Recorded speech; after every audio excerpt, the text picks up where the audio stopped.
السلام عليكم ورحمة الله وبركاته.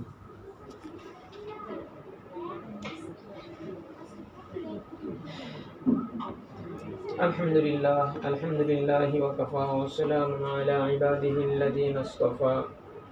أما بعد فأعوذ بالله من الشيطان الرجيم. بسم الله الرحمن الرحيم. وأما السائل فلا تنهر. صدق الله مولانا العظيم وصدق رسوله النبي الكريم ونحن على ذلك لمن الشاهدين والشاكرين والحمد لله رب العالمين. আলহামদুলিল্লাহ, সমস্ত প্রশংসা আল্লাহ তাআলার দরবারে। যে মহান রব্বুল আলামিন আল্লাহ তাআলা আমাকে আপনাদের সকলকে এই রমাদানুল মুবারক মাসে গুরুত্বপূর্ণ কোরআন শিক্ষার আসরে বসার তৌফিক দান করেছেন, এজন্য সকলেই ছোট আওয়াজে পড়ে আলহামদুলিল্লাহ। এই যে আপনারা যে কোরআনুল কারীমের ক্লাসে বসতে পেরেছেন, আল্লাহ তাআলা যে সুযোগ করে দিয়েছে, এজন্য আপনারা বেজার না খুশি? খুশি, মাশাআল্লাহ। আল্লাহ তাআলা সকলকে যেন এই খুশিটা জান্নাতের খুশিতে পরিণত করে দেয়। একটা জিনিস মনে রাখিয়েন, সেটা হলো আল্লাহ তাআলা আমাকে আপনাকে দুনিয়াতে কিন্তু এমনি এমনি পাঠায় নাই। এমনি কি পাঠাইছে? কিন্তু আমাদের আমল আখলাক দেখলে কিন্তু মনে হয় আমরা এমনি দুনিয়াতে আসছি। আমাদের কিন্তু এরকমই মনে হয়। আল্লাহ তাআলা কিছু বিধি বিধান দিয়ে দুনিয়াতে প্রেরণ করেছে। যেমন দেখেন, আমরা কি করি, আমরা একটা মোবাইল যদি কিনে আনি, এই ওদেরকে ছুটি দিয়ে দেন,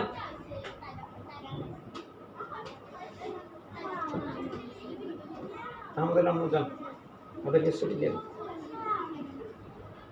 দেখেন, আমরা বাজার থেকে একটা মোবাইল কিনে আনি, এই মোবাইলের প্যাকেটের ভিতরে কিন্তু একটা বই থাকে। বই থাকে কি থাকে না? থাকে না? ওই বইতে লেখা থাকে যে এই মোবাইলটা কিভাবে আপনি ব্যবহার করবেন, ঠিক না? এখন যদি ওইখানে যেভাবে লেখা আছে ওইভাবে যদি ব্যবহার করেন, তাহলে ফোনটা অনেকদিন লাস্টিং করবে কিংবা ফোনটা সুন্দর মতো ব্যবহার করতে পারবেন। আর যদি আপনি মন গড়াই এদিক সেদিক খালি টিপাটিপি করেন, তাই নাকি ফোন আপনি ব্যবহার করতে পারবেন? নষ্ট হয়ে যাবে না? ফোনটা নষ্ট হয়ে যাবে, এমনকি ফোন দ্বারা আপনি আর উপকৃত হতে পারবেন না। অনুরূপভাবে আল্লাহ তাআলা আমাকে আপনাকে ওই মালিকের কাছ থেকে পাঠিয়েছেন। পাঠানোর পরে একটা গাইড বই দিয়ে দিয়েছেন, একটা কিতাব দিয়ে দিয়েছেন। সেই কিতাবটার নাম কি? কুরআনুল কারীম। কুরআনুল কারীম। তাহলে এই কুরআনুল কারীম দিয়ে দিয়েছে যে হে মানুষ, তুমি দুনিয়াতে যাচ্ছ, এই কোরআন দেখে দেখে তুমি দুনিয়াতে চলাফেরা করিও। তুমি যদি এই কোরআন দেখে দেখে জীবনে দুনিয়াতে চলাফেরা করতে পারো, তাহলেই তুমি সুন্দর মতো আবার জান্নাতে ফিরে আসতে পারবা। আর যদি এই কোরআন দেখে দেখে তুমি যদি ওইভাবে চলাফেরা না করো, তাহলে তুমি রাস্তা ভুল করবা, ভুল রাস্তায় তুমি জাহান্নামে চলে যাইবা। এখন দেখেন, আল্লাহ তাআলা নিজে কালাম আমাদেরকে যে দিলেন, এই আল্লাহ তাআলার কালাম দিলেন, কিন্তু দেওয়ার পরে এই কালাম দেখে দেখে কি আমরা আমাদের সন্তানদেরকে চালাচ্ছি? এই কালামে আল্লাহ তাআলা কি বলছে যে সন্তান ছেলে মেয়ে হলে কিভাবে লালন পালন করতে হবে, এর কি কি হক আছে, আমরা কি সেইভাবে দেখে দেখে সন্তানগুলাকে লালন পালন করি? নাকি মন গড়া, ছেলে মেয়ে পায়খানা করছে শুকাইয়া দেই, খিদা লাগছে খাওয়াইয়া দেই, গোসলের প্রয়োজন গোসল করাইয়া দেই, লেখাপড়া করবি স্কুলে পাঠাই, মাদ্রাসায় পাঠাই, কাপড় চোপড়ের প্রয়োজন কাপড় চোপড় কিনে দেই। কিন্তু কোরআনে হাদিসে কি বিধান দিয়েছে সেটা কি আমরা দেখে দেখে আমাদের সন্তানদেরকে চালাই? মারে আমরা চালাই না। একটা জিনিস মনে রাখিয়েন, যেমন এই যে আপনাদের স্বামীরা, আপনাদের সন্তানরা বিদেশ থাকে, বিদেশ যখন একটা মালিকের আন্ডারে যায়, ওই মালিকের তত্ত্বাবধানে যতদিন থাকে, তাদের সমস্যা হলে মালিক দেখে কি দেখে না?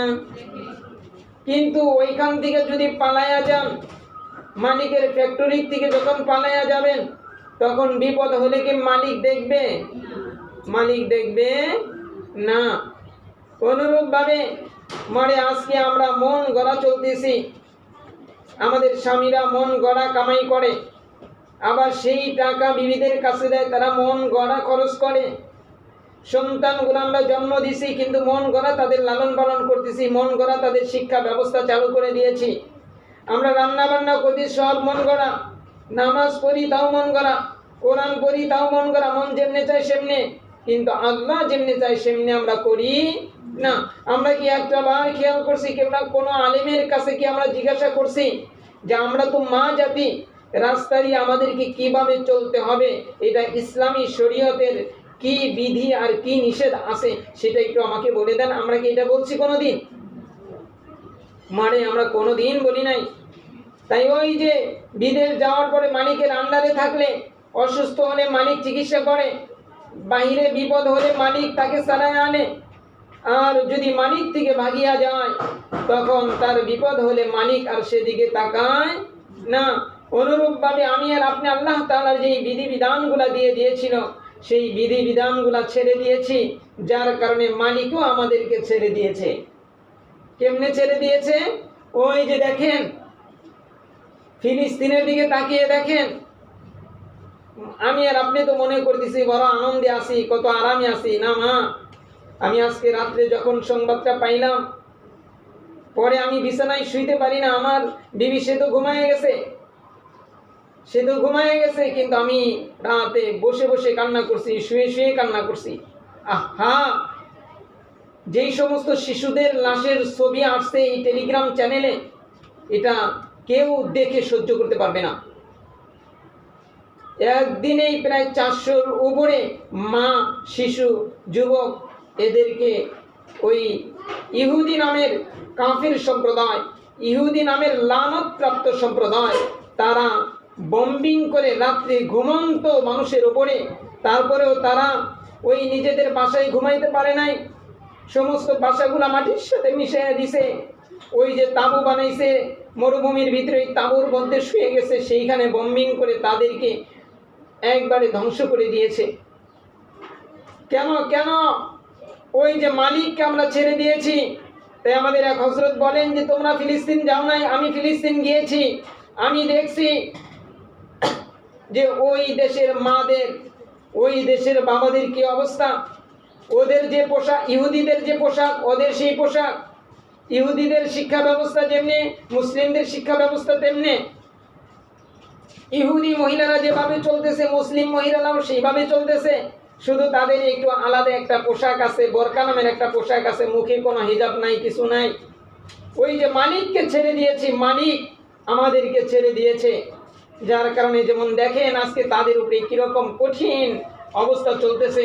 প্রায় 50-60 হাজার মানুষ এই 1.5 বছরে শহীদ হয়ে গেছে, আবার হাজার হাজার মানুষ নিখোঁজ আছে, আবার প্রায় 1 লক্ষ-1.5 লক্ষ মানুষ একবারে কেউ পঙ্গু হয়েছে, কেউ কানা হয়েছে, কেউ কঠিন অবস্থায় ভুগতেছে। কারণ সেটা ওই যে আল্লাহ তাআলার বিধিবিধানকে আমরা ছেড়ে দিয়েছি, আল্লাহ তাআলা আমাদেরকে ছেড়ে দিয়েছে, যার কারণে জায়গায় জায়গায় বিপদ হচ্ছে। আল্লাহ তাআলা আমাদের দিকে তাকাচ্ছে, আল্লাহ তাআলা আমাদের ভুরুক্ষেপ করতেছে না। তাই মারে মনে করিয়েন না আমরা অনেক সুখে আছি, আনন্দে আছি। আমি আর আপনি দেশের অবস্থা জানি না। দেশের অবস্থাও বড় করুন, দেশের অবস্থাও বড় করুন। তাই মারে আল্লাহ তাআলা আমাকে আপনাকে পাঠিয়েছে কোরআন দিয়ে, সেই কোরআন অনুপাতে নিজের জীবনটা চালান। যেমন দেখেন, এই যে আজকে গুরুত্বপূর্ণ যে কথাটা বলবো সেটা হলো যাকাত। এই যে যাকাত, এটা ফরজ বিধান, কিন্তু আমাদের মায়েরা, আমাদের বাবারা, আমাদের ভাইয়েরা, আমাদের বোনেরা, এরা যাকাত কি জিনিস খালি নামেই জানে যাকাত, কিন্তু যাকাত কয়টা জিনিসের উপরে ফরজ হয় জানে না। যাকাত কয়জন ব্যক্তির উপর ফরজ হয় জানে না। যাকাতের টাকা কাকে দেওয়া যাবে, কাকে দেওয়া যাবে না তাও জানে না। যাকাত কোন সময় ফরজ হয় আমরা সেটাও জানি না। তাই মানে আমি আপনাদেরকে মনে কষ্ট দেওয়ার জন্য কথাগুলো বলি না। আজকে বড় কলিজার ভিতরে সেই আঘাত আর যন্ত্রণার থেকে কথাগুলা বলি, সেটা যদি আপনি দিল দিয়ে অনুভব করেন, দিল দিয়ে বোঝেন, তাহলে অনুভব করতে পারবেন। আর যদি দিমাগ দিয়ে বোঝেন তাহলে নিজে আরও হিংসায় চলতে থাকবেন যে হুজুর এটা কী কর, হুজুর এটা কী কর। তাই মারে আমি আপনাদেরকে আজকে যেই কথাটা বলবো সেটা খুব ধ্যান ও খেয়ালের সহিত শুনবেন। সেটা হলো যে এই যে জাকাত, জাকাত এটা কিন্তু গুরুত্বপূর্ণ একটা ফরজ বিধান। কেমন ফরজ? আল্লাহ তাআলা কোরআনুল কারিমে নামাজের কথা প্রত্যক্ষভাবে 82 জায়গায় বলেছে। কত জায়গায়? 82 জায়গায় নামাজের সাথে জাকাতের কথাও বলেছে।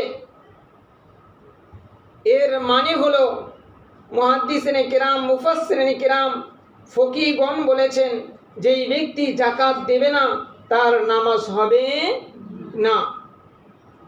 নামাজটা হলো শারীরিক ইবাদত আর জাকাতটা হলো মালের ইবাদত। জাকাতটা কিসের ইবাদত? মালের ইবাদত। আর কালেমা যেটা বলি এটা হলো মুখের ইবাদত। কালেমা লা ইলাহা ইল্লাল্লাহ এটা মুখের ইবাদত। হজ হলো শরীর এবং অর্থের ইবাদত, শরীর এবং অর্থের ইবাদত। আর রোজা হলো নফসের ইবাদত। রোজা কিসের ইবাদত? নফসের ইবাদত। তাই মানে আজকে যে গুরুত্বপূর্ণ যেই বিষয়টা আপনাদেরকে আমি বারবার যেটা বলি সেটা হলো, আমি আপনাদেরকে এইখানে প্রাইভেট পড়াই না, আমি আপনাদেরকে এইখানে মনে করিয়েন না এমনি একটা ক্লাস করাই না। আমি আপনাদের এটা আল্লাহ তাআলা আমাকে যতদিন রাখে সেটা হলো আপনারা মাদ্রাসার ছাত্রী, মাদ্রাসার ছাত্রী। আপনাদের মাদ্রাসার নামও আমি দিয়েছি আল মাদ্রাসাতুল উম্মাহাত, যে আপনাদের মাদ্রাসার নাম আমি দিয়েছি। তাই এইখানে ক্লাস এটা আপনাকে শিখতে হবে, আপনাকে জানতে হবে, আপনাকে বুঝতে হবে, সেই অনুযায়ী আমল করার জান্তর মেহনত করতে হবে। করবেন তো ইনশাল্লাহ? নাকি কষ্ট নেবেন? কোথায় কষ্ট নিয়েন না মা, এটা কষ্ট দেওয়ার জন্য বলি না। এখন আসেন, তাহলে আমরা জানলাম জাকাত গুরুত্বপূর্ণ একটা ফরজ। ইসলামের রকন কয়টা? 5টা। কয়টা? 5টা। কালেমা, নামাজ, রোজা, হজ, জাকাত। তাহলে দেখেন জাকাত আছে কি নাই? জাকাত আছে। আমাদের রাসূল করিম সাল্লাল্লাহু আলাইহি ওয়াসাল্লাম দৃষ্টান্ত দিয়ে বুঝিয়েছেন, যেমন দেখো যে একটা তাঁবু যদি টানাও তাহলে 4 কোণায় 4টা খুঁটি লাগাও, আর মাঝখানে একটা খুঁটি দিয়ে তাঁবুটাকে উপরে উঠায় দাও। এখন একটা খুঁটি যদি না থাকে তাহলে ওই তাঁবুটা কি আর স্থির থাকবে? থাকবে না। অনুরূপভাবে ইসলাম নামের যে তাঁবুটা, এই তাঁবুরও 5টা খুঁটি। 1 নম্বর খুঁটি হলো কালেমা, 2 নম্বর খুঁটি হলো নামাজ, 3 নম্বর খুঁটি হলো রোজা, 4 নম্বর খুঁটি হলো হজ, 5 নম্বর মাঝখানের খুঁটি হলো জাকাত। মাঝখানের খুঁটি কি? জাকাত।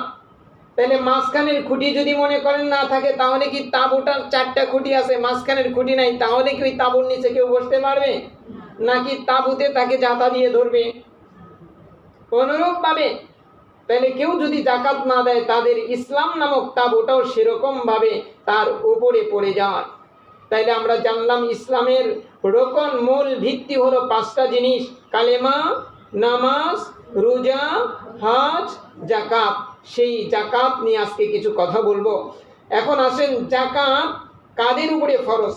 জাকাত কাদের উপরে ফরজ? জাকাত কখন ফরজ? জাকাত কখন ফরজ? জাকাত কাদেরকে দিতে হবে? জাকাত কাদেরকে দেওয়া যাবে না? জাকাত কোন সম্পদের নাই? এই কয়েকটা বিষয় আজকে ভালো করে মনে রাখবেন ইনশাআল্লাহ, সারা জীবন মনে রাখবেন। এইভাবে কোনো বয়ানের ভিতরে হয়তো পাবেন না। এখন আসেন, জাকাত কখন ফরজ? জাকাত কোন কোন মালের উপরে ফরজ? জাকাত কোন কোন মালের উপরে ফরজ? 1 নাম্বার মনে রাখবেন স্বর্ণ। 1 নাম্বার কি? স্বর্ণ। 2 নাম্বার রূপা। 2 নাম্বার রূপা। 3 নাম্বার নগদ টাকা। 3 নাম্বার নগদ টাকা। 4 নাম্বার ব্যবসায়ী পণ্য। ব্যবসায়ী পণ্য। আপাতত এই 4টা জিনিস মনে রাখেন। পশুর উপরেও জাকাত আছে, পশুর উপরেও কি আছে? জাকাত আছে। কিন্তু ওইভাবে পশু আমাদের দেশে লালন পালন করে না, তাই ওটা আপাতত এইখানে রাখেন। তাইলে আপাতত কয়টা জিনিস, কয়টা মালের জাকাত আসে? কয়টা? 4টা। স্বর্ণ, রূপা, নগদ টাকা, আর হলো ব্যবসায়ী পণ্য। ব্যবসায়ী পণ্য। এখন আসেন, শুধু স্বর্ণ এখন কতটুক পরিমাণ হলে জাকাত আসবে? কতটুক পরিমাণ হলে জাকাত আসবে? 1 নাম্বার, স্বর্ণ হলো, শুধু স্বর্ণ যদি থাকে তাহলে 7.5 ভরি। শুধু স্বর্ণ যদি থাকে তাহলে 7.5 ভরি না হওয়ার আগ পর্যন্ত জাকাত আসবে না। কিন্তু মনে রাখিয়েন, যদি 7.5 ভরি স্বর্ণ আছে আর একটা টাকাও আছে, কয়টা টাকা? একটা টাকা, কিংবা 1 রত্তি রূপা আছে, কিংবা 100 টাকার ব্যবসায়ী পণ্য আছে, তখন আর কিন্তু ওই 7.5 ভরি ধরা হবে না। খালি শুধু স্বর্ণ, এই 4টার ভিতরে যদি শুধু স্বর্ণ থাকে তাহলে 7.5 ভরি, আর শুধু রূপা থাকলে 52.5 ভরি। 52.5 ভরি। আর শুধু যদি টাকা থাকে তাহলে বর্তমান আজকের এই যে এখনকার হিসাবে, এই বছরের হিসাব 95,000 টাকা। কত হাজার টাকা? 95,000 টাকা। আর ব্যবসায়ী মালও যদি 95,000 টাকার মাল থাকে তাইলে জাকাত দিতে হবে। এখন আমাদের দেশে কিন্তু এরকম হয় না, কারো হয়তো 1 ভরি স্বর্ণ আছে, 2 ভরি রূপা আছে, 500 টাকা আছে, কিংবা 10,000 টাকা আছে, কিংবা 5,000 টাকার ব্যবসায়ী পণ্য আছে। যদি মনে করেন স্বর্ণ 1 ভরি স্বর্ণ থাকে আর আপনার কাছে 100 টাকাও থাকে, 100 টাকা নাই, 1টা টাকাও থাকে, তখন কিন্তু আর স্বর্ণের 7 ভরি দেখা হবে না, বরং ওই দেখতে হবে তখন 52.5 ভরি রূপার দাম কত। 52.5 ভরি রূপার দাম কত? তাইলে দেখতে হবে, তাহলে 1 ভরি স্বর্ণ 52.5 ভরি রূপার দামের বেশি হয়ে যায় না? মোটামুটি এখন 22 ক্যারেট স্বর্ণের দাম মোটামুটি প্রায় 1,40,000 টাকার মতো, কিংবা তার উপরে। তাইলে আপনার উপরে জাকাত আসবে কি আসবে না? হ্যাঁ। কিন্তু শুধু স্বর্ণ যদি থাকে, শুধু স্বর্ণ, আপনার একটু রূপাও নাই, একটা টাকাও নাই, ব্যবসায়ী পণ্যও নাই, তাইলে 7.5 ভরি স্বর্ণ থাকতে হবে। আবার স্বর্ণ নাই, শুধু রূপা যদি থাকে, মানে টাকাও নাই, ব্যবসায়ী পণ্যও নাই, 1 তোলা নাই, 1 সারলা পরিমাণ রূপাও নাই, এই স্বর্ণ নাই, তাইলে রূপা হলো 52.5 ভরি থাকতে হবে। আমি কি আপনাদেরকে বুঝাইতে পারছি? আর যদি দেখেন সবটাই কিছু কিছু আছে, সবটাই কি কিছু কিছু আছে, 1 ভরি রূপা আছে, 1 ভরি স্বর্ণ আছে, হয়তো 2 ভরি রূপা আছে, কিংবা 10,000 টাকা আছে, তাইলে দেখতে হবে 52.5 ভরি রূপার দাম কত। তাইলে এবছর হলো মোটামুটি 95,000 থেকে 1 লক্ষ টাকা, 95,000 থেকে 1 লক্ষ টাকা। যদি আপনার এই সবগুলা মিলিয়ে 95,000 টাকার মতো কি হয়, মানে মূল্য ধার্য হয়, তাহলে আপনার উপরে জাকাত ফরজ। আপনার উপরে কি জাকাত ফরজ। তাইলে এখন এইখানে আরেকটা বিষয়, যে আপনি স্বর্ণ ব্যবহার করেন আর স্বর্ণ ব্যবহার নাই করেন, ব্যবহার করলেও জাকাত দিতে হবে, ব্যবহার না করলেও কি দিতে হবে? জাকাত দিতে হবে। মনে থাকবে মা? নাকি কষ্ট নিতেছে? তাহলে আসেন, তাহলে এখন আমরা বুঝলাম যে কোন কোন জিনিসের উপরে জাকাত আসে এবং কি পরিমাণ হলে জাকাত আসে। এখন আসেন 3য় নাম্বার, এটা কতদিন থাকতে হবে? কতদিন থাকতে হবে? সর্বনিম্ন 1 বছর। কত বছর? সর্বনিম্ন। যেমন মনে করেন আজকে আপনার কাছে 95,000 টাকা সমপরিমাণ স্বর্ণ আসছে, রূপ আসছে, নগদ টাকা দিয়ে 95,000 টাকা আপনার কাছে আছে। কত টাকা? 95,000 টাকা। আজকে কত রোজা? 18 না? তাইলে আগামী 18 রোজা যেদিন হবে, আগামী 18 রোজা যেদিন হবে, ওই দিনই আপনার উপরে জাকাত কি হয়ে গেল? ফরজ হয়ে গেল। ওই দিন কিংবা তার আগে পরেও দেওয়া জায়েজ, কিন্তু ওই দিন আপনার আগামী বছর 18 রোজায় আপনার উপরে জাকাত কি হয়ে গেল? ফরজ হয়ে গেল। এখন মাঝখানে যদি টাকাটা সম্পদটা কমতে কমতে কমতে কমতে মনে করেন 1 টাকা আছে, কয় টাকা আছে? 1 টাকা সমপরিমাণ সম্পদ আছে, আবার বাড়তে বাড়তে বাড়তে বাড়তে 18 রোজার দিনে আবার মনে করেন 95,000 টাকা সমপরিমাণ হয়ে গেছে, তাইলে কিন্তু আপনার মনে করতে হবে আপনার সম্পদের উপরে 1 বছর অতিবাহিত হয়েছে, আপনার উপরে যাকাত দিতে হবে। আর যদি বছরের মাঝখানে কমতে কমতে একবারে 0 হয়ে যায়, তাইলে আপনার থেকে যাকাত কি হয়ে গেল? মাফ হয়ে গেল। আবার যে সময় আপনার উপরে মনে করেন ওই সমপরিমাণ টাকা আসবে, আবার সেই দিন থেকে নতুন করে যাকাতের নিসাব হিসাব করতে হবে। আমি কি আপনাদেরকে বুঝাইতে পারছি? আমি আপনাদেরকে 1 নাম্বার বললাম ইসলামের রোকন কয়টা? 5টা। তার ভিতরে যাকাত গুরুত্বপূর্ণ বিধান, যাকাত গুরুত্বপূর্ণ বিধান। 2 নাম্বার বলছি যে কয়টা সম্পদের উপরে যাকাত আসে। 3 নাম্বার বলছি ওই সম্পদটা কি পরিমাণ হলে যাকাত আসে। 4 নাম্বার বলছি ওই সম্পদটা কতদিন অবস্থান করলে আপনার ওপরে যাকাত ফরজ হবে। আপনাদেরকে আমি বুঝাইতে পারছি মা? তারপরে আসে এখন আপনার উপরে কখন যাকাত ফরজ হবে? আপনার উপরে কখন যাকাত ফরজ হবে? যখন আপনার ভিতরে 7টা শর্ত পাওয়া যাবে। আপনার উপরে কয়টা শর্ত পাওয়া যাবে? আপনার মাঝে যখন 7টা শর্ত পাওয়া যাবে তখনই আপনার উপরে যাকাত ফরজ হবে। কয়টা শর্ত? 7টা শর্ত। 1 নাম্বার, নিসাব পরিমাণ সম্পদ থাকতে হবে। নিসাব পরিমাণ সম্পদ থাকতে হবে। নিসাব পরিমাণ কত? ওই যে মোটামুটি এখন 95,000 টাকা। মোটামুটি কত? 95,000 টাকা। এই নিসাব পরিমাণ সম্পদ যদি আপনার উপরে থাকে, তাহলে 1 নম্বর শর্ত যাকাত দেওয়ার 1 নম্বর শর্ত আপনার উপরে পাওয়া গেল। 2 নাম্বার, সেই সম্পদটার পূর্ণাঙ্গ মালিকানা আপনার থাকতে হবে। পূর্ণাঙ্গ মালিকানা কার থাকতে হবে? আপনার থাকতে হবে। যেমন মনে করেন আপনাকে আপনার স্বামী একটা চেন দিয়েছে। কি দিয়েছে? চেন দিয়েছে। আপনার এই চেনটা আপনাকে দিয়েছে মনে করেন মোহর হিসেবে। কি হিসেবে? মোহর হিসেবে। তাইলে ওই চেনের পূর্ণাঙ্গ মালিক হলো আপনি। আর যদি আপনার স্বামী আপনাকে চেন দেয় শুধু ব্যবহারের জন্য, যেমন আপনাদের ম্যাডামকে আমি দিছি ব্যবহারের জন্য, আমি তাকে মালিক বানাই নি, তাইলে তাকে দিছি আমি ব্যবহারের জন্য, তাইলে ওই স্বর্ণের মালিক সে না। আর আপনার স্বামী যদি আপনাকে একেবারে দিয়ে দেয়, হাদিয়া দিল কিংবা আপনাকে মোহর হিসেবে দিয়ে দিল, তাইলে ওই চেনের পূর্ণাঙ্গ মালিক কে? আপনি। এবং কি আপনাকে 10,000 টাকা মনে করে এমনি হাদিয়া দিছে, আপনারকে এমনি চলার জন্য আপনাকে 10,000 টাকা এমনিই দিল, ওইটার মালিক পূর্ণাঙ্গ কে? আপনি। তাইলে 2 নাম্বার শর্ত কি? সম্পদের পূর্ণাঙ্গ মালিক হতে হবে। 3 নাম্বার, সম্পদের উপরে পূর্ণ 1 বছর অতিবাহিত হতে হবে। 3 নাম্বার কি বললাম? সম্পদের উপরে পূর্ণ 1 বছর অতিবাহিত হতে হবে। 4 নাম্বার, বালেগ হতে হবে। কি হতে হবে? বালেগ হতে হবে। না বালেগের উপরে যাকাত ফরজ না। তাহলে 4 নাম্বার শর্ত বালেগ হওয়া।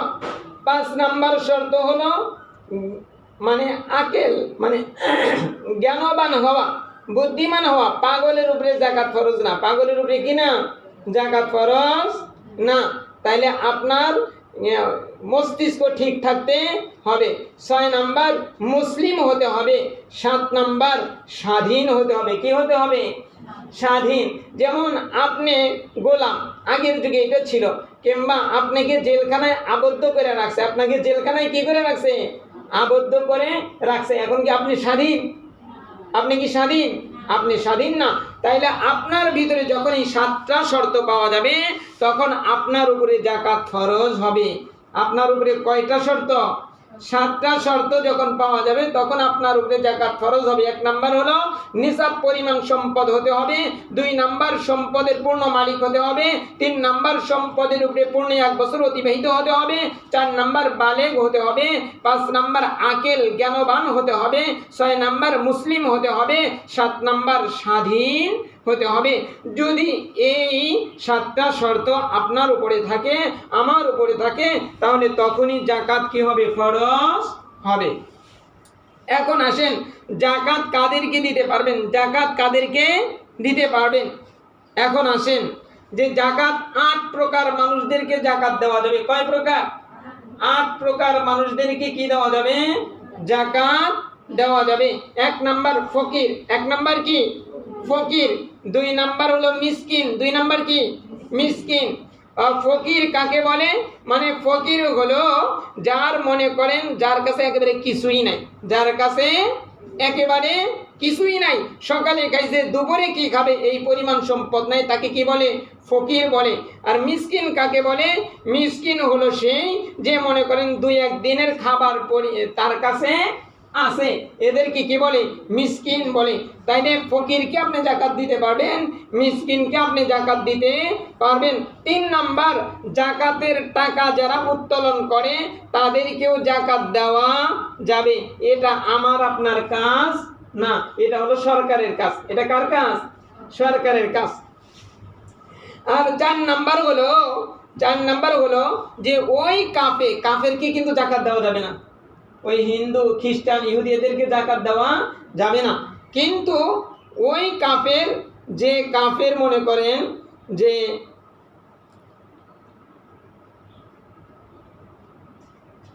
ওই কাফেরকে জাকাত দিলে সেই ইসলামের দিকে কি হবে? আকৃষ্ট হবে, তাকে জাকাত দেওয়া যাবে।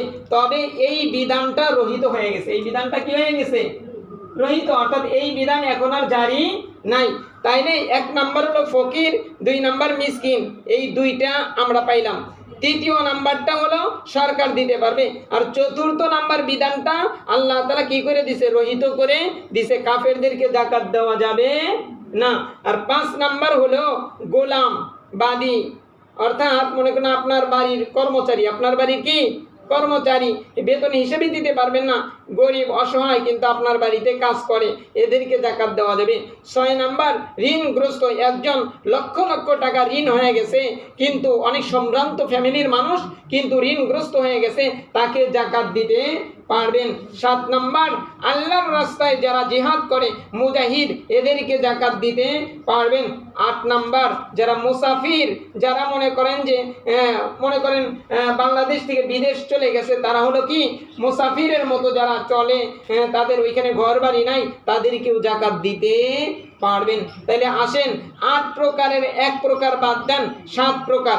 1 নাম্বার হলো ফকির, 2 নাম্বার হলো মিসকিন, 3 নাম্বার হলো যে জাকাত উত্তোলন করে, 4 নাম্বার হলো গোলাম বাদী, আর 6 নাম্বার হলো ঋণগ্রস্ত, 7 নাম্বার হলো আর আল্লাহর রাস্তায় যারা জিহাদ করে মুজাহিদ, আর 8 নাম্বার হলো মুসাফির, এদেরকে কি দিতে পারবেন? জাকাত দিতে পারবেন।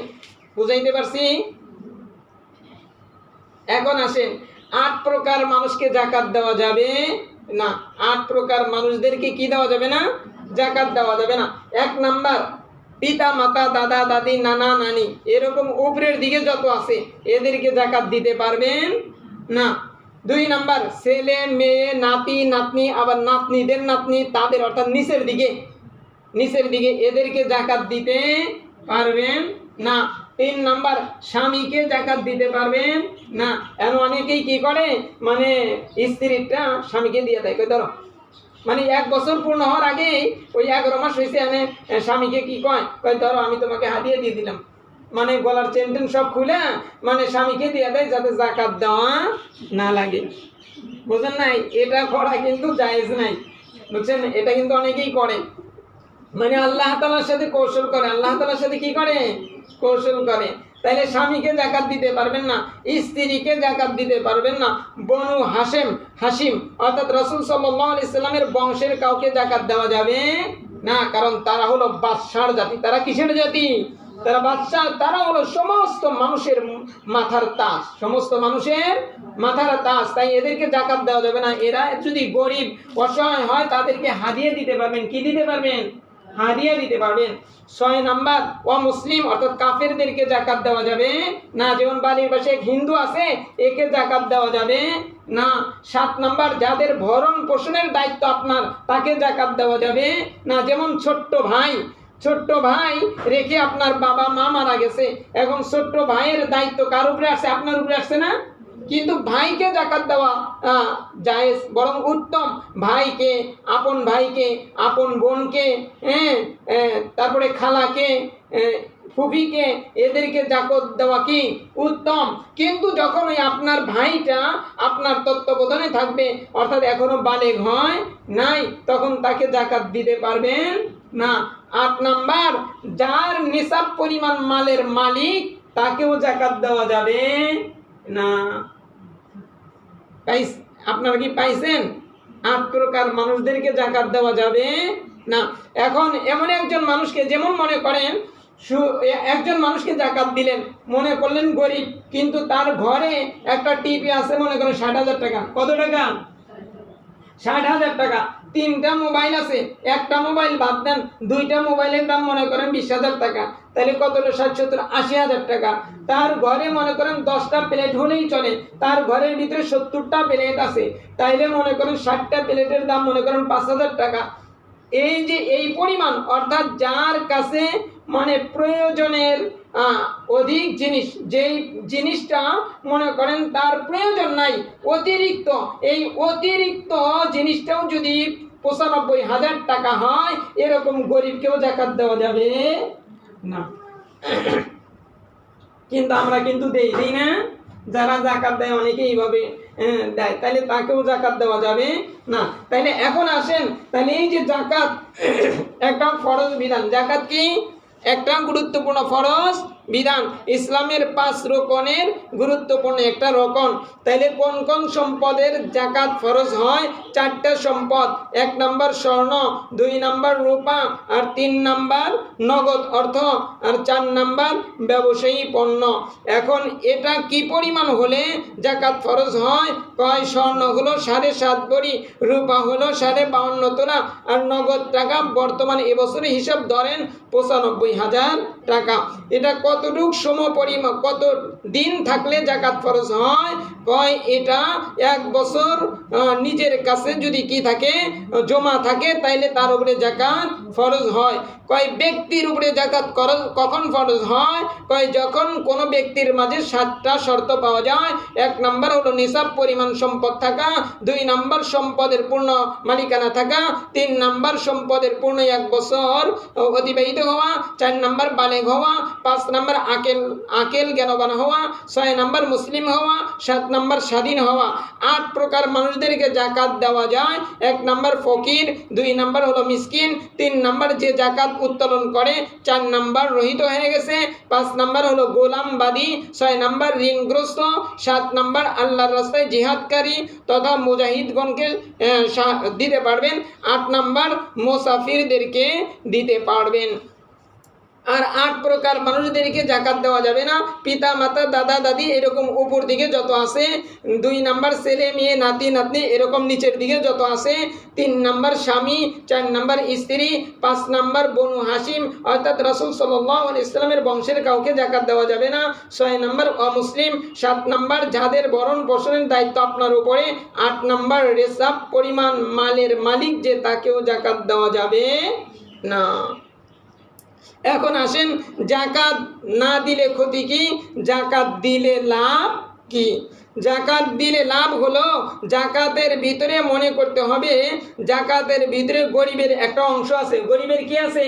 একটা অংশ আছে। যেমন দেখেন, আমরা বাজার থেকে মুরগি কিনে কি কিনি না? মুরগি কিনি না? মুরগি কেনার পরে এই মুরগির 2টা অংশ। কয়টা অংশ? 2টা অংশ। একটা হলো নাড়ি ভুড়ি, যেটা ফালাইয়া দেয়, আর একটা হলো গোস্ত, যেটা রান্না করে খায়। আমি কি বুঝাইতে পারছি আপনাদেরকে? না বিরক্ত হচ্ছেন আপনারা? শুনতেছেন? আচ্ছা, তাইলে দেখেন, এখন দেখেন, গোস্তটা মানুষে খায়, গোস্তটা মানুষে খায়, আর ভুড়িটা ওই বিভিন্ন পশু পাখিতে খায়, ঠিক না? কয় তোমার মালের ভিতরেও মনে করে এরকম একটা মুরগি, তোমার মালটাকে এরকম একটা মুরগি ধরো। কয় মুরগি ধরার পরে এই মালের যে মূল অংশ, অর্থাৎ 100 ভাগের 2.5 ভাগ বাদ দেন, তাহলে থাকে কত? সাড়ে 97 থাকে না? অর্থাৎ 97.5 এইটা হলো গোস্ত, আর ওই 2.5 ভাগ হলো বুড়ি। 2.5 ভাগ কি নারী বুড়ি। এখন নারী বুড়ি কি মানুষে খায়? মানুষে খায়? মানুষে খায় না। কয় তুমি যদি মানুষ হয়ে থাকো তাহলে তুমি ওই 97.5 ভাগ খাইবা, আর যদি তুমি মানুষ না হয়ে পশু পাখি হয়ে থাকো তাহলে তুমি নারী বুড়ি সহই খাইবা। তাইলে এখন দেখেন আমাদের অবস্থা কি, আমাদের অবস্থা কি। আমরা তো এই 100 ভাগ ধরেই খাই না। আমাদের যাদের উপরে জাকাত ফরজ আমরা ওই 100 ভাগ ধরেই কিন্তু খাই না। দ্বিতীয় নাম্বার, যার উপরে জাকাত ফরজ এই জাকাতের মালের ভিতরে গরিবের অংশ আছে। এই গরিবের অংশ যেই ব্যক্তি খাইল, মনে করলো তো নিজের অংশই খাইল, কাল কিয়ামতের ময়দানে এই গরিবগুলা তার নামে আল্লাহ তাআলা বিচার দায়ের করবে যে আল্লাহ এ আমার অংশ খাইছে। সেই দিন নামাজ পড়েও আপনার নামাজ কাজে আসবে না, সেই দিন কোরআন তেলাওয়াত আপনার কাজে আসবে না, সেই দিন কোনো আমল কাজে আসবে না। তখন আপনাকে তার পাওনা বুঝাইয়া দিয়া তারপর আপনাকে জান্নাতে যাইতে হবে।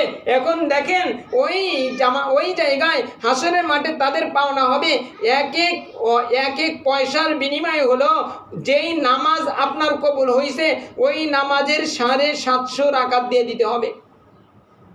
কত রাকাত দিতে হবে? এখন দেখেন আমার আপনার জীবনে কি 1 রাকাত নামাজ কবুল হয়েছে কি হয়েছে না আমি কি আপনি জানি? তাইলে যদি আপনার আমার আমল নামায় যদি 1 রাকাত কবুল নাই থেকে থাকে তাইলে আমি তাকে দিব কি? তাকে যখন দিতে পারবো না তার সমস্ত গুনাহ আপনার আমার মাথায় দিয়ে জাহান্নামের পথ ধরায় দিবে, আর সে আপনার যে নেকিটুক ছিল সেইটুক মাথায় করে সে জান্নাতে চলে যাবে। আমি ফিতরা পরে বলতেছি আর কি। তাইলে কি আমি আপনাদেরকে বুঝাইতে পারছি? তাইলে জাকাত এটা দিতেই হবে। জাকাত দিলে আপনার মালটা পবিত্র হয়। আপনার মাল কি হয়? পবিত্র হয়। যেরকম ভাবে আপনার শরীরে যদি পায়খানা করে শরীর ধুইলে পবিত্র হয় কি হয় না? শরীর ধুলে পবিত্র হয়। অনুরূপভাবে মালকেও ধুইতে হয়। ওই মাল ধোয়া মানে 100 ভাগের কত ভাগ? 2.5 ভাগ। এটা গরিবদেরকে দিলেই আপনার মালটা কি হয়ে যাবে? পবিত্র হয়ে যাবে। তবে ওই সুদের মাল, ঘুষের মাল এটা কিন্তু আবার পবিত্র হবে না। এটা কি ওই যে কুকুরের গোশত ধুইলে কি পবিত্র হয়? রান্না করলে পবিত্র হয়? হয় না। হারাম তো হারামি, অর্থাৎ আপনার হালাল সম্পদের যখন 2.5% দিয়ে দিবেন তখন ওই সম্পদটা কি হয়ে যায়? পবিত্র হয়ে যায়। এখন বলতে পারেন হুজুর মাল আবার নাপাক হয় কিভাবে? মাল নাপাক হয় কিভাবে? যেমন দেখেন আপনি হালালভাবেই কামাই করতেছেন। যেমন আপনার স্বামী মনে করেন ব্যবসা করে, কিংবা আপনার স্বামী চাকরি করে। এখন চাকরিতে যায় ওই অফিসে যায় কি করতেছে? সে মানে অফিস টাইম সে যায় মনে করেন 10 মিনিট ঘুম ধরছে, ঘুমাইছে। কিন্তু ওইখানে কি সরকার ঘুমের জন্য রাখছে? ওই যে আপনি যে ঘুমাইলেন আপনার ওই 10 মিনিটের টাকা আপনি নেবেন কি নেবেন না? টাকা নেবে না। ওই যে আপনার ওই যে টাকার ভিতরে অপবিত্রতা ঢুকলো। এখন আপনি মাল ইনকাম করতে যায় অনিচ্ছাকৃতভাবে একটা মিথ্যা কথা বলে ফেললেন। ইচ্ছাকৃতভাবে না, অনিচ্ছাকৃতভাবে একটা মিথ্যা কথা বলে ফেললেন। মালটা কি হলো? নাপাক হলো। আপনার স্বামী ব্যবসা করে কিংবা আপনার সন্তান ব্যবসা করতে যায় নামাজ না পড়া মনে করেন যে মাল কামাইছে, তাইলে মাল তো কি হলো? হালাল হলো। কিন্তু ওই যে ওইখানে ত্রুটি ঢুকলো কি ঢুকলো না? এই যে মালটা যে তোমার ইনকাম করতে যায় বিভিন্ন আল্লাহ তাআলার নাফরমানি করলাম, এই ছোটোখাটো ত্রুটির থেকে আল্লাহ তাআলা এই মালকে পবিত্র করার জন্য 2.5% গরিব মিসকিনদেরকে দিয়ে দিতে হবে। শুধু তাই না, যদি কেউ মালের জাকাত দেয় ওই মাল হেফাজতের জিম্মাদারি আল্লাহ তাআলা নিয়ে নেয়। যেমন আমাদের ভারতবর্ষের একজন বুজুর্গ ছিল, উনি একজন সাধারণ মানুষ ছিল, উনি একটা মাদ্রাসার ক্যাশিয়ার ছিল। কি ছিল? একটা মাদ্রাসার ক্যাশিয়ার ছিল। এই মাদ্রাসার ক্যাশিয়ার উনি বড় আল্লাহওয়ালা বুজুর্গ মানুষ। এখন রাত্রিবেলায় যখন তাহাজ্জুদ পড়বে তখন দেখে যে ওই যেই আগের যুগে লোহার বাক্স ছিল, লোহার বাক্স আপনারা মনে হয় দেখছেন, লোহার বাক্স। এই লোহার বাক্সের ভিতরে মাদ্রাসার টাকা রাখছে, নিজের টাকা রেখে তালা মারছে। তালা দেওয়ার পরে এখন যখন তাহাজ্জুদের নামাজ পড়বে তখন দেখে যে 2-3 জন চোর ওই তালা ভাঙার জন্য চেষ্টা করতেছে। এখন বলতেছে যে এই তোমরা কি করো? কয় আমরা এই মাল চুরি করার জন্য আসছি, চোর। এখন বলতেছে আচ্ছা দেখো শোনো, এই মাল জিম্মাদার স্বয়ং আল্লাহ, তাই এই মাল তোমরা চুরি করতে পারবা না। এই কথা বলে উনি তাহাজ্জুদে দাঁড়ায় গেছে। কয় তাহাজ্জুদ পড়ার পরে দেখি ওনারা চেষ্টা করতেই আছে। চেষ্টা করার পরে আমি ফজরের নামাজের জন্য গেলাম আর বললাম যে দেখো এই মালের জাকাত দেওয়া হয়, তাই এই মাল জীবনেও চেষ্টা করলে তুমি নিতে পারবা না।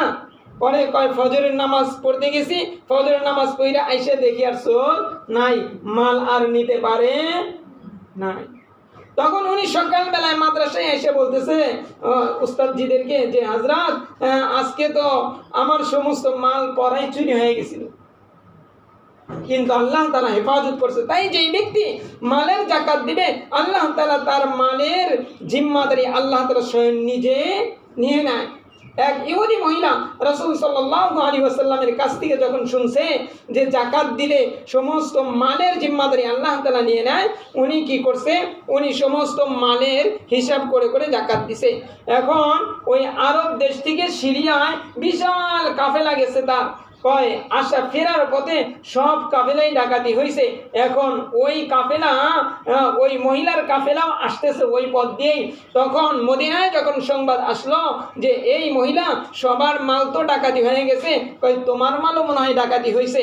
এখন ওই মহিলা বলতেছে যে দেখো মুসলমানদের নবী মুহাম্মদ এখনো জীবিত আছে, মুসলমানদের নবী মুহাম্মদের মুখে আমি শুনেছি কয় যেই ব্যক্তি মালের জাকাত দিবে তার মালের জিম্মাদার আল্লাহ তাআলা নিজে হয়ে যায়, তার মাল ত্রুটি হতে পারে না।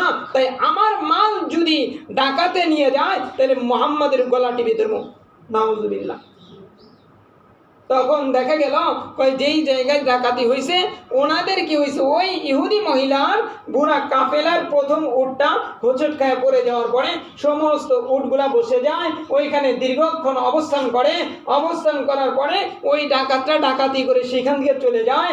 আর এই ইহুদি মহিলার পুরা ব্যবসায়ী যে উটের বিশাল বহর ছিল নিরাপদে মদিনায় পৌঁছাইয়া যায়।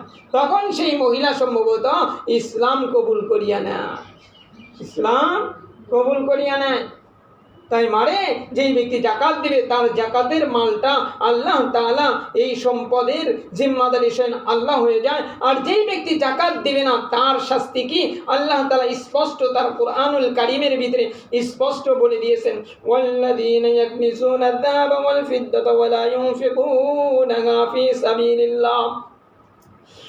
যেই ব্যক্তি জাকাত দেয় নাই ওই ব্যক্তির সমস্ত সম্পদগুলা কাল কিয়ামতের ময়দানে এই সম্পদগুলাকে কি বানাবে, এই সম্পদগুলাকে ওই স্বর্ণ রূপার এগুলা বড় বড় চাক্কা বানাইয়া এই সম্পদগুলাকে জাহান্নামের মধ্যে পোড়াইয়া তার কপালের মধ্যে ছেঁকা দিবে, তার পাঁজরের মধ্যে ছেঁকা দিবে। এরকম 3 জায়গায় তার কি করবে, সেঁকতে থাকবে। ও মা, আজকে তো সম্পদের মহব্বতে আজকে দেখলাম যে সম্পদ যদি 1 টাকা গরিবদেরকে দিয়ে দেই তাহলে তো আমার সম্পদ কমিয়া গেল। ও মা, যতই আমি আর আপনি এই যে মহব্বত করিয়া সম্পদগুলাকে জমায়া রাখি, মানে যেই দিন আমি আর আপনি মরিয়া যাব আমার আপনার সম্পদগুলা জায়গায় পড়িয়া থাকবে। আরে সন্তানরা ভাগাভাগি নিয়ে ব্যস্ত হয়ে যাবে, কিন্তু আমি আর আপনি যে কবরে চলিয়া গেলাম, আমি আর আপনি যে মরিয়া দুনিয়ার মধ্যে লাশ হইয়া পড়িয়া রইলাম, রাত্রিবেলায় যদি অবস্থা মা হয়, ওই যে আপনার যেই সম্পদগুলা ছিল এই সম্পদ থেকে একটা মোমবাতিও যদি রাত্রিবেলায় আপনার লাশের পাশে জ্বালানো হয় তাইলে আপনার ছেলে মেয়েদের অনুমতি নিয়ে ওই মোমবাতি জ্বালাইতে হবে, নচেত আপনাকে ওই অন্ধকার ঘরের মধ্যে সারা রাত্রি রেখে দেবে। আর রাত্রিবেলা রাত্রি যখন শেষ হইয়া যাবে দিনের বেলায় আপনাকে কবরে নিয়ে দাফন করবে। মাল কিন্তু মারে ভাগাভাগি করিয়া সবাই খাবে, সবাই আমোদ ফুর্তি করবে, কিন্তু কবরে কিন্তু আপনাকে এর কড়াই গন্ডাই হিসাব আপনাকে দিতে হবে। আল্লাহ রাসূল সাল্লাল্লাহু আলাইহি ওয়াসাল্লাম ফরমান, যেই ব্যক্তি জাকাত না দিয়া সম্পদগুলাকে ব্যাংকের মধ্যে জমাইছে, জাকাত দেয় নাই, কি হবে এই সম্পদগুলো সাপগুলাকে আল্লাহ রাসূল সাল্লাল্লাহু আলাইহি ওয়াসাল্লাম ফরমান বিষাক্ত একটা সাপের আকৃতি ধারণ করবে। সমস্ত সম্পদগুলাকে আল্লাহ তাআলা বিষাক্ত একটা সাপ বানায়া এই সাপটা তাকে কি করবে, তার মুখের মধ্যে, তার এই চোয়ালের মধ্যে দংশন করতে থাকবে। আর সাপটা বলতে থাকবে, আমি তোর পৃথিবীতে জমানো মাল, এই কথাটা বলবে আর বারবার মানে দংশন করতে থাকবে। একটু চোখটা বন্ধ করে একটু বসিয়া দেখেন, একটা যদি পিপিলিকায় কামড় দেয় কত কষ্ট হয়, একটা মাইজাল যদি কামড় দেয় তাহলে কত কষ্ট হয়। মানে ওই বিষাক্ত সাপ যদি আমাকে আপনাকে হাজার হাজার বছর যদি আমাকে আপনাকে কামড়াইতে থাকে, তাহলে আমার আপনার অবস্থা কেমন হবে রে মা। তাই দুনিয়াতে একটু সজাগ দৃষ্টি রাখিয়া যাদের উপরে যাকাত ফরজ, মারে আপনি স্বামীকে বুঝান। আর আপনার উপরেও যদি ফরজ হয়, আপনি কষ্ট করিয়া যেমনি করিয়া হয় একটু যাকাত দেওয়ার চেষ্টা করেন, করবেন তো ইনশাল্লাহ। আল্লাহ তাআলা আমাকে আপনাদের সকলকে আল্লাহ তাআলার এই গুরুত্বপূর্ণ বিধান, যাকাতের বিধান মেনে যেন চলতে পেরে আল্লাহ তাআলাকে সন্তুষ্ট করে যেন কবরে যেতে পারে, আল্লাহ তাআলা আমাকে আপনাদের সকলকে তৌফিক দান করেন। আজকে যেহেতু সময় অনেক হয়ে গেছে, তাই ফিতরা সম্পর্কে কিছু বলতে পারলাম না। তো এই ফিতরা আমরা আগামীকাল বলবো। যে পারবেন আগামীকালকে ক্লাসে, বয়ানের ক্লাসে আসতে পারেন। আসসালামু আলাইকুম।